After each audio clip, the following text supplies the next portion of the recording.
ধর্ম একটি শব্দ, অথচ তার গভীরতা মহাসমুদ্রের মতো। মানব সভ্যতার সূচনালগ্ন থেকেই মানুষ এই শব্দটির অর্থ খুঁজে চলেছে। ধর্ম কি? আচরণ, নীতি, নাকি সৃষ্টির চিরন্তন নিয়ম?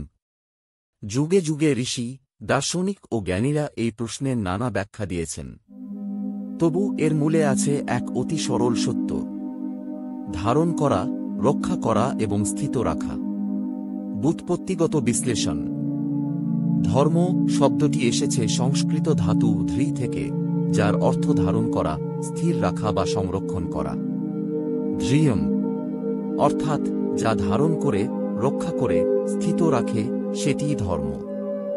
শাস্ত্রে বলা হয়েছে ধারযতি ইতি ধর্ম, অর্থাৎ যা জগৎকে ধারণ করে ও স্থিতি প্রদান করে, তাই ধর্ম। ধর্ম মানে তাই শুধু আচার নয়, বরং ব্যক্তি, সমাজ ও বিশ্বজগতের স্থিতি ও সঙ্গতির মূল নীতি। শাস্ত্রীয় ব্যাখ্যা। মনুস্মৃতি বলে ধারণাধর্ম ইত্যাহু ধর্ম ধারয়তি প্রজা। যা মানুষ ও সমাজকে ধারণ করে, সেটিই ধর্ম। ভাগবত পুরাণে বলা হয়েছে সত্যম দয়াং তপ শৌচমিতি পাদা ধর্ম সঞ্জিতা, অর্থাৎ সত্য, দয়া, তপস্যা ও শুচিতা ধর্মের চার ভিত্তি। আর শ্রীমদ্ভগবদ্গীতায় ভগবান শ্রীকৃষ্ণ ঘোষণা করেছেন যদা যদা হি ধর্মস্য গ্লানির্ভবতি ভারত। যখনই ধর্ম নষ্ট হয়, তখনই আমি তার রক্ষার জন্য অবতীর্ণ হই। দার্শনিক অর্থে। ব্যক্তিগত স্তরে ধর্ম মানে নৈতিকতা, আত্মসংযম ও সদ্গুণ। সামাজিক স্তরে ধর্ম মানে ন্যায়, কর্তব্য, সাম্য ও শৃঙ্খলা। আর বিশ্বতাত্ত্বিক স্তরে ধর্ম মানে প্রকৃতির নিজস্ব স্বভাব ধর্ম। যেমন আগুনের ধর্ম জ্বালানো, জলের ধর্ম স্নিগ্ধতা। অতএব ধর্ম মানে জীবনের সেই অন্তর্নিহিত নীতি, যা সৃষ্টিকে তার ভারসাম্যে স্থির রাখে। এক বৌদ্ধ দর্শনে ধর্ম। বুদ্ধের বাণীতে ধর্ম বা ধম্ম মানে সত্য, জ্ঞান ও মুক্তির পথ। এর তিনটি দিক: এক প্রাকৃতিক নিয়ম, যেমন সবকিছু অনিত্য, সব কারণ নির্ভর। দুই নীতিমূলক শিক্ষা, অর্থাৎ অষ্টাঙ্গিক মার্গ ও চার আর্য সত্য। তিন অস্তিত্বের উপাদান, অর্থাৎ রূপ, বেদনা, সংস্কার, বিজ্ঞান ইত্যাদি ক্ষণস্থায়ী ধর্ম। বৌদ্ধ মতে ধর্ম হল অস্তিত্বের মৌলনীতি, যা মানুষকে নির্বাণের পথে পরিচালিত করে। দুই জৈন দর্শনে ধর্ম। জৈন মতে ধর্মের দুটি দিক: আচারমূলক ও তত্ত্বমূলক। আচারমূলক দিক থেকে ধর্ম মানে অহিংসা, সত্য, অপরিগ্রহ, ব্রহ্মচর্য।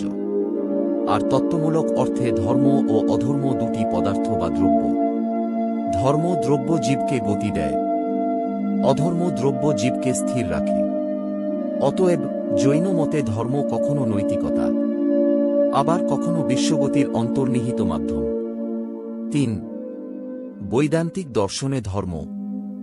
বেদান্তে ধর্ম মানে সেই শক্তি যা ব্যক্তি, বিশ্ব ও পরমাত্মাকে সংযুক্ত করে। এখানে ধর্ম হল আত্মার স্বভাব। স্বধর্মে নিধনং শ্রেয়ের পরধর্ম ভয়াবহ। গীতা। নিজস্ব স্বভাবে স্থিত থাকা, এটাই প্রকৃত ধর্ম। ব্রহ্মতত্ত্ব অনুযায়ী ধর্ম হল সেই মহাশক্তি, যা ব্রহ্ম থেকে উদ্ভূত সৃষ্টিতে সঙ্গতি ও স্থায়িত্ব প্রদান করে।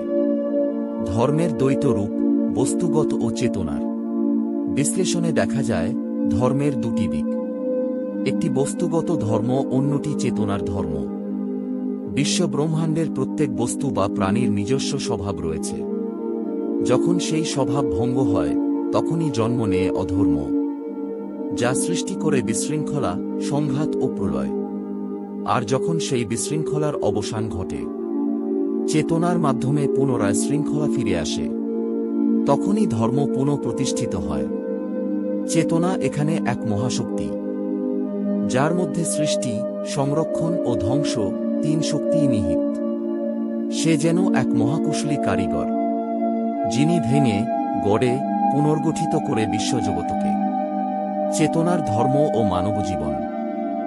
জাগ্রত চেতনাসম্পন্ন প্রাণীরা নিজেদের স্বভাবজনিত বিশৃঙ্খলার মধ্যে ভারসাম্য রচনা করে নেয়। এটাই তাদের ধর্ম। মানুষ চেতনার শ্রেষ্ঠ রূপ। সে সমাজে স্থিতি আনতে সৃষ্টি করেছে। পরিবার, শিক্ষা, রাষ্ট্রনীতি, নৈতিকতা ও সত্যের সাধনা, এই সমস্তই ধর্মের প্রকাশ। অতএব ধর্মের অন্তর্নিহিত অর্থ অত্যন্ত সরল: ধারণ করা, রক্ষা করা, স্থিত রাখা। যখন এই স্থিতির ব্যাঘাত ঘটে, তখন অধর্ম জন্ম নেয়, আর তখনই আবির্ভূত হন উচ্চতর চেতনা। যেমন শ্রীচৈতন্য মহাপ্রভু, যিনি সমাজে প্রেম ও শৃঙ্খলার পুনর্জাগরণ ঘটান। যেমন শ্রীকৃষ্ণ বলেছেন, যদা যদা হি ধর্মস্য গ্লানির্ভবতি ভারত। যখনই ধর্ম বিপন্ন হয়, তখনই আমি তার রক্ষার জন্য অবতীর্ণ হই। ধর্ম এ শুধু আচার নয়, এ জীবন। এ সৃষ্টির ভারসাম্য, চেতনার ছন্দ এবং শৃঙ্খলার চিরন্তন সুর।